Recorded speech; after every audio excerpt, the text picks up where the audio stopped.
தைரியமா 2 புல்லு கட்ட வச்சுட்டு வர்றவர ஏங்க நீங்க தடுக்குறீங்க? தமிழக அரசியல மாற்றம் வரமாட்டதா? இவங்க 2 பேர் மட்டும் தான் ஆட்சி பண்ணணுமா? இவர்களுக்கு ஜ க க ஜல்லிக்கட்டு இல்ல. பொதுவா விவசாயத்த பத்தி உங்களுக்கு ஒண்ணுமே தெரியறதில்ல. சரி அப்படியே இருந்தாலும், காளைகள பத்தின கொஞ்சம் பொது அறிவாவது வேணும். ஜல்லிக்கட்டு வந்து அந்த ஜல்லிக்கட்டு எருத, நீங்க அத வளர்த்தவர தவிர வேற யாருமே பக்கத்துல முடியாது.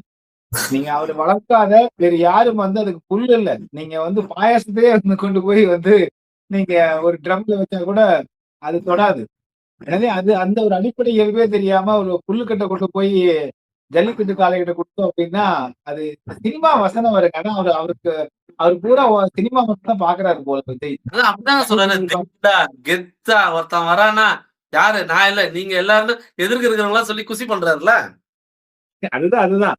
நல்லா பொழுது போகுது. அரசியல்ல வந்து நமக்கு ரொம்ப ஒரு சீரியஸாவே போயிட்டு இருக்கு. இந்தியால 2 பேர் தான் தைரியமானவர்களா